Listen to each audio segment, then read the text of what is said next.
Om Sai Ram to all lovely devotees of Shirdi Sai Baba. Welcome to my channel Science Wheel. I am Hetal here. बाबा के श्री चरणों में शत शत नमन करते हुए आज के वीडियो की शुरुआत करते हैं and thank you so much to all for subscribing my channel. Thank you, love you. Om Sai Ram. आज बात करते हैं मेरी आई के बारे में. ठीक है. आई क्यों बोलती हूँ? बिकॉज महाराष्ट्र में हम सबको पता है माँ को आई बोला जाता है, राइट. और देखिए बाबा की इतनी अच्छी कृपा हुई मेरे पे, मतलब मैं तो उसको बाबा के ब्लेसिंग्स ही मानती हूँ. क्योंकि मैं हमेशा बाबा से ये बोलती थी कि बाबा, क्योंकि मेरा बर्थ हुआ गुजरात में, ठीक है.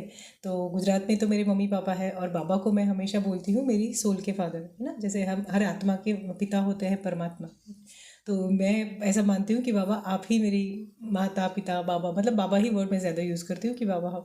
माँ नहीं, मतलब ऐसे होता है ना कि बाबा है, माँ माँ के तौर पे किसी को बुलाने के लिए कोई नहीं है. ऐसे ही जस्ट एक थॉट आया था रैंडमली, है ना. क्योंकि जैसे होता है ना कि बाबा को हम मानते हैं, माँ माँ के तौर पे बोल सकते हैं, लेकिन अल्टीमेटली वो अगर हम सपोज फिजिकल फॉर्म में देखें तो वो पिता है, right. Father he is a male person. Shirdi Sai Baba is a male person, तो डेफिनेटली हम उनको क्या मानेंगे? पिता मानेंगे, राइट. तो ऐसे ही एक बार ये थॉट जस्ट रेंडमली आया था. और देखिए हम जब 10 डेज़ के लिए शिरडी में गए थे ना, तब की बात है ये. यस, तो 2010 की बात है. और उसी दौरान बस ऐसे होता है ना, मैं वही बोलती हूँ कि हम कनेक्शन हमें बाबा से इतना स्ट्रॉन्ग करना है कि हमारे एक एक थॉट का भी बाबा को पता चले. या फिर खैर उनको तो सारी चीज़ें पता होती, लेकिन बोल सकते हैं ना कि एक एक थॉट के बारे में वो हमें रिस्पॉन्स करें. इन शॉर्ट, नॉट पता चले, सॉरी, लेकिन रिस्पॉन्स करें. तो और मेरा तो हमेशा फोकस यही होता है कि ऐसे ही मैं रैंडमली बोल देती हूँ कुछ भी, जो भी मेरे दिल में या फिर जो भी मेरे दिमाग में आता है या फिर जो मैं सोचती हूँ. और बाबा तो जैसे हमें पता है कि सब कुछ पता है उनको, तो उन्होंने इतनी अच्छी कृपा की थी मेरे पे. ये जो लेडी है जिनका मैं फ़ोटो डाल रही हूँ, मैं इन्हीं को आई बोल रही हूँ, जिनका आपने थंबनेल में फ़ोटो देखा. या तो ये है आशा ताई. महाराष्ट्र में ताई मतलब दीदी बोलते हैं जिनको, उनको माना जाता है, राइट. बड़ी बड़ी बहन होती है, उनको हम ताई बोलते हैं. लेकिन देखो वो जो थॉट था ना मेरा माँ के रूप में कि माँ कौन है ये, तो बाबा ने किस तरह से वो मेरी दिल की बात आई के दिमाग में पहुंचाई या फिर आई को बताई, और आई ने किस तरह से रिस्पॉन्स किया वो बोलती हूँ.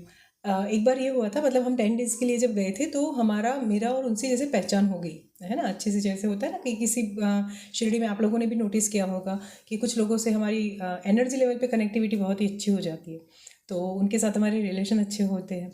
तो जेनिल तब बहुत छोटा था, तो आई जेनिल को बहुत अच्छे से संभालती थी, मतलब क्योंकि हम लोग द्वारका में बैठते थे रात को. खैर जॉब नहीं होती, लेडीज़ की रात को ड्यूटी नहीं होती है, लेकिन फिर भी जब कभी भी हम लोग द्वारका में मान लो मध्याह्न आरती में गए हैं, और मध्याह्न आरती में जब हम बैठते थे तो जेनिल क्योंकि छोटा था बहुत, 3 साल का था वो, ओके.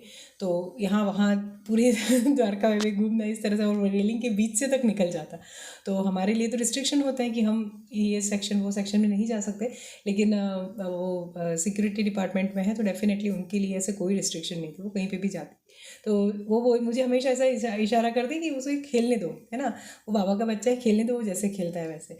इनफैक्ट ये तक हुआ है कि जेनिल जब छोटा था तो अभी तो खैर रेलिंग रख देते हैं, उस टाइम पे इस तरह से ये सेक्शन जैसे द्वारका में है ना, तो ये धुनी, सपोज यहाँ पे धुनी है, ठीक है, तो धुनी के सामने ये रेलिंग रखते थे, इस साइड पे नहीं रखते थे. ओके. तो जैनिल क्या करता था, क्योंकि हम बाबा के जो चरण है ना उसको स्पर्श कर सकते थे, उस टाइम पे ये बीकर वगैरह सब कुछ नहीं लगा था. ओके. तो जेनिल ने क्या किया था, एक बार वो जो बीच वाली जगह है ना वहाँ से जाके निम्बर को टच करके आया था, क्योंकि ऊपर हम नहीं चढ़ सकते थे. ओके. और वो जाके निम्बर को टच करके इस तरह से आया था. तो उस टाइम पे मुझे ऐसे लगा कि अरे ये जेनिल कहाँ, जहाँ मन करता है वैसे ही चला जाता है. तो वो थी, तो बोले कोई बात नहीं, जाने दो, बाबा उसको बुला रहे हैं इसलिए गया है और स्पर्श करके आ ही जाएगा. और वैसे वहाँ से आ गया था. तो ये जो उन्होंने रिस्पॉन्स किया था ना हमारे साथ, तो उससे हमारी बहुत ही अच्छी कनेक्टिविटी बन गई. फिर तो चाहे वो चावड़ी में हो चाहे द्वारका में हो, ये दो जगह पे हमारा मिलना ज़्यादा होता था. मंदिर में तो वो पॉसिबल नहीं होता है ना, क्योंकि पता नहीं होता वो इस साइड पे है या फिर उस साइड पे, इस हिसाब से. लेकिन वो जो फ्रेंडशिप थी वो इतनी अच्छी हो गई, और उसके बाद बाबा की कृपा से बाबा ने 2011 में हमें शिरडी बुला लिया. ओके. तो अब फिर तो हॉस्पिटल में थे हम लोग, तो ऑब्वियसली सारे वहाँ के जो भी स्टाफ है सभी अच्छे से जानने लगे. और मेरी और आई की 2011 की बात है, जब लीला बाबा ने की, वो बताती हूँ। 2011 मतलब महाराष्ट्र में ये कल्चर है कि हल्दी कुमकुम नाम से एक फंक्शन मनाया जाता है। अभी आप मेरे ऊपर ये सब देख रहे हो ना, मैं अभी जस्ट हल्दी कुमकुम करके आई हूँ। आज हमारी सोसाइटी का हल्दी कुमकुम फंक्शन था, और अभी आई के थ्रू बाबा ने एक लीला की, वहाँ पता है रिसेंटली, है ना। आई थिंक हो सकता है ये वीडियो शायद बाद में आए, लेकिन या फिर हो सकता है इसी उसी वीक में आए, पता नहीं, लेकिन वो अब जैसे बाबा की मर्ज़ी होगी। लेकिन इसीलिए मैं बता रही हूँ बीच में कि हल्दी कुमकुम का फंक्शन था और मैं गई थी, तो मुझे आई वाली जो लीला थी बाबा की वो याद आ गई। अब 10 डेज़ जब मैं दिवाली के टाइम गई थी 2010 में, तब मेरा ये थॉट था। जनवरी में ये मकर संक्रांति होती है ना, उसके बाद हल्दी कुमकुम मनाया जाता है। तो एक बार ऐसे ही आई ने मुझे बताया कि अपने जैसे मैं ना मुझे पैरों में कुछ पहनने की आदत नहीं है, जैसे ना ही मैं पायल पहनती हूँ, ना ही जो रिंग्स वगैरह होता था ना वो भी नहीं पहनती थी। इनफैक्ट जब मैं छोटी थी तब मुझे ये जो लड़कियों को शौक होते हैं ना, बैंगल्स पहनना और फिर पायल पहनना, छोटी छोटी बच्चियों के कितने ऐसे ऐसे सारे शौक होते हैं। मेरा ऐसा कोई शौक नहीं था। मैं पता नहीं क्या बाबा ने बनाया था, लेकिन मुझे वो सारी चीज़ें पसंद नहीं है। मतलब वो सब पहनना, और जैसे छोटे छोटे बच्चे जिस तरह से घूमते, मेरी बहन ऐसा बहुत करती थी, लेकिन मैं नहीं करती थी। मुझे अगर कुछ के मान लीजिए चूड़ियों के लिए या फिर बाकी किसी चीज़ के लिए अगर बोला जाए, तो मैं हमेशा मना करती थी। चूड़ी नहीं पहननी, पायल के लिए तो उसमें भी मैं मना कर देती थी, मुझे नहीं, वो वैशाली को दे दो। वो सब पहनती है और उसको अच्छा भी लगता है, मैं मुझे ऐसा लगता है मुझे शूट नहीं करता, तो मैं कभी नहीं पहनती थी। ओके, आई ने एक बार देखा द्वारका माई में, तो सॉरी चावड़ी में, तो जब मैं ऊपर चढ़ रही थी तो उन्होंने देखा, मैंने कैपरी पहना हुआ था नीचे, राइट। तो उन्होंने देखा तो मुझे बोल रही, अरे आप अपने पैरों में कुछ डाला नहीं? मैंने बोला नहीं आई, मैं नहीं पहन, मतलब नहीं ताई बोलती थी मैं, तो आशा ताई, नहीं मैं नहीं पहनती हूँ, है ना। वो मुझे ऐसा लगता है जैसे किसी ने मेरे पैर को बांध लिया है, ऐसी मुझे फीलिंग आती है, इसलिए मैं कभी पायल नहीं पहनती हूँ। शादी के टाइम पे पहनी थी, बस एक पग फेरे तक पहन रखी थी, बस बाकी मैंने कभी नहीं पहनी है, और मैं पहनती भी नहीं हूँ, ऐसा उन्होंने बोला। तो बोलती नहीं नहीं, कुछ तो पैरों में पहनो। मैं बोला मुझे आज ही आई कुछ पसंद है, मतलब आई ही निकलता है मेरे मुंह से बार बार, लेकिन उस टाइम पे मैं उनको ताई बोलती थी। बोले नहीं मेरे दिमाग, मतलब मुझे ऐसा कुछ शूट नहीं करता तो नहीं पहनती हूँ। इन्होंने क्या बोला कि मतलब तब आरती का टाइम था और मैं अंदर जा रही थी चावड़ी में, आरती कंप्लीट हुई और जैसे ही मैं बाहर आई, मुझे बोलते आप थोड़ी देर रुको, हम लोग बाहर जाते हैं। मैं बोला क्यों, मतलब क्या कुछ लेना है, क्या कुछ काम है, इस तरह से, क्योंकि हमारे रिलेशन बहुत ही अच्छे हो चुके थे तब तक। ओके, तो मैंने बोला कुछ लेना है क्या, तो बोलते नहीं आप मेरे साथ चलो सिर्फ। मैं बोला ओके। और हम गए तो शिरडी में जो सुनार गली है ना, वो मुझे वहाँ पे ले गई, और वहाँ पे जाके मुझे बोलती है कि मतलब मुझे ऐसा था कि कहीं ये मुझे पायल वायल ना दिलवाए, क्योंकि मैं पहनती ही नहीं हूँ, मैं मतलब मुझे बिल्कुल भी पसंद नहीं है, राइट। तो मैंने उनको बोला, मैं बोला आई आपको पता है ना मैं नहीं पहनती हूँ, मैं नहीं पहन, और ना ही मैं पहन पाऊँगी, और मैं जो नहीं पहनती हूँ उसके लिए मैं क्यों आपसे मतलब लूँ, राइट। तो उन्होंने क्या किया कि अच्छा ठीक है पायल नहीं पहननी है, लेकिन मेरा मान रखते हुए मुझे अपनी माँ समझो, और पैरों में वो जो रिंग आती है ना सिंपल, वो उन्होंने मुझे रिंग पहनाई, मतलब उस टाइम पे इतने हक से पहनाई, क्योंकि बाद में उन्होंने बताया कि उनकी कोई बेटी नहीं है, राइट। तो बोलती है कि मैंने आपको अपनी बेटी मान लिया आज से, और आप वो पहन लो, ठीक है। और हल्दी कुमकुम के दिन भी चल रहे हैं, तो बेटी आप बाबा को कितना, और उनको ये सारी चीज़ें पता थी बाबा का और मेरा कनेक्शन, राइट। तो उन्होंने बोला कि बाबा को इतना मानती हो, इतना प्यार करते हो आप बाबा से, तो फिर आज तो ये पहनना ही पहनना, ऐसा समझो आई पहना रही है। तो वो जो उनके उनके शब्द निकले ना कि ऐसा समझो आई पहना रही है, तो लिटरली मुझे ना रोना आ गया था ये बात सुन के। मैं बोला आपको कैसे ये सारी चीज़ें, मतलब किस तरह से आपको ये बाबा ने भाव दिया, या फिर क्या क्या, और ये पूरी लीला क्रिएट हुई बाबा की, है ना। और मैं टोटली उस टाइम पे एकदम से स्पीचलेस हो गई थी कि मैं उनको क्या बोलूँ। मैं बोला आप मुझे छोटी वाली जो सिंगल वाली रिंग है ना, क्योंकि वो और बोलती हर बार एक एक ऐड करते जाना। मैंने बोला वो मेरे से नहीं होगा, मैं सिंपल 2 वाली ले लेते हैं, हमने ली थी वो आई थिंक 250 रुपीज़ की, ठीक है। तो उसको मैंने फिर बीच से कट करके दोनों पैरों में एक एक लगा रही।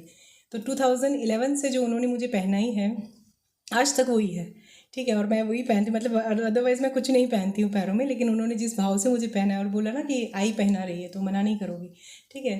तो ये फीलिंग से, और तब से मैंने पहन के रखी है, आज तक मैंने उसको ना ही चेंज किया ना ही उतारा, और बाबा की कृपा ऐसी रही कि वो मेरे पैरों में इतने अच्छे से आ गई कि कहीं से भी, जैसे होता है ना हम ज्वेलरी पहनते तो कुछ टाइम के बाद वो घिस जाती है कहीं ना कहीं से, है ना। लेकिन ये इतनी ऊपर रहती है कि नीचे से ऊपर से कहीं से भी टच नहीं, मतलब फ्लोरिंग को टच नहीं करती है, ऊपर से तो ऑब्वियसली नहीं करेगी, लेकिन नीचे से भी टच नहीं करती है ना। तो एज इट इज़ जैसी है वैसी की वैसी रही इतने सालों तक। 2011 को पहनाई थी, तब से लेकर आज 24 चल रहा है। सोचिए। सो तब से वो कनेक्शन ही इतना स्ट्रांग बन गया ना, माँ बेटी वाला, है ना। और उनके साथ मेरे वैसे ही रिलेशन, आज ऐसे ही रिलेशन है। आज भी मैं शिरडी में जाती हूँ तो कहीं पे भी मैं अगर वहाँ से कुछ खरीदती हूँ ना, तो आई मेरे साथ होती ही होती। आई कहाँ पे हो, चलो ये लेना है। आई क्या कर रहे हो, चलो ये कर रहा है है ना। वैसे फ़ोन पे बात नहीं करेंगे हम इतनी ज़्यादा, लेकिन जब कुछ भी ज़रूरत पड़ती है और उनको कुछ भी होता है लाइफ में, मतलब छोटी से छोटी चीज़ से लेके बड़ी से बड़ी चीज़, सबसे पहले मेरे पास फ़ोन आता है, सबसे पहले कुछ भी होगा। और बाबा की कृपा से उनकी जो कंडीशन थी वो बाबा ने यहाँ से, मतलब आप सोचिए जैसे होता है ना, फर्श से अर्श तक शायद वैसे कर दी, और सब कुछ इतना अच्छे से किया। और सब बाबा के ब्लेसिंग्स है। तो मेरे लिए जो आई है ना, उनको मैं मतलब बाबा के ब्लेसिंग्स ही मानती हूँ मेरी लाइफ में। और वो सच में प्यार भी इतना करती है, हमारा कनेक्शन भी इतना स्ट्रांग है। ठीक है, हम जब भी शिरडी जाएंगे या फिर वो जब भी यहाँ पे आएंगे, आखिर अभी तक मेरे ये घर पे नहीं आई है, वो नासिक में आई थी। हम गए थे उनको देखने के लिए, उनकी जब ट्रीटमेंट चल रही थी नासिक में, तब तब उनको मिलने के लिए हम लोग गए थे। ओके, बिकॉज थोड़ी medical condition, severe medical condition हो गई थी उनके लिए। तो जैसे ही हमें फ़ोन आया, हम गए, उनके जो कंसल्टेंट डॉक्टर थे उनसे मिले, और सारी बातें भी की जो भी थे मेरे हस्बैंड ने, और उन्होंने सब दोनों ने आपस में बात की, और जो भी सिचुएशन थी मतलब उसको properly as a medical person मेरे हस्बैंड ने अच्छे से संभाला। तो ये था, और बाबा की कृपा से जो भी उनके ऊपर बहुत बड़ी घात थी जो बाबा ने टाली, और वो अभी एकदम स्वस्थ है और सब कुछ ठीक है। तो ये थी बाबा की लीला। और हल्दी कुमकुम के टाइम की ही थी ना, तो मैं आज हल्दी कुमकुम जस्ट करके आई, तो मुझे अचानक से वो बाबा ने रिकॉल करवाई। तो मैंने सोचा अभी के अभी पहले वीडियो शूट करती हूँ, बाद में फिर अपना जो भी रूटीन का काम है वो करती हूँ। सो this is from my side today. मैं मिलती हूँ आपको अपने नेक्स्ट वीडियो में। तब तक पूर्ण भाव से बाबा की भक्ति कीजिए, ताकि आपको कभी अपने मन की बात बोलने के लिए शब्दों की ज़रूरत ही ना पड़े। वो ऐसे ही सुन लेते हैं, और बाबा सुनते हैं। मैं ये एग्जाम्पल है, मतलब मैं तो खुद एग्जाम्पल हूँ, और मेरी जो लीलाएं मैं बाबा की शेयर करती हूँ ना आप लोगों के साथ, ये सब प्रूफ है। और मेरा इंटेंशन सिर्फ ये है कि शायद ये सारी चीज़ें सुन के आप में वो भक्ति का दिया प्रज्वलित हो, या फिर वो जो बोलते हैं ना एनर्जी, विश्वास जो है वो प्रज्वलित हो, और आप वो कनेक्शन फील कर पाओ बाबा से। Right. So this is from my side today. मैं मिलती हूँ नेक्स्ट वीडियो में, तब तक love you all. Om Sai Ram, bye.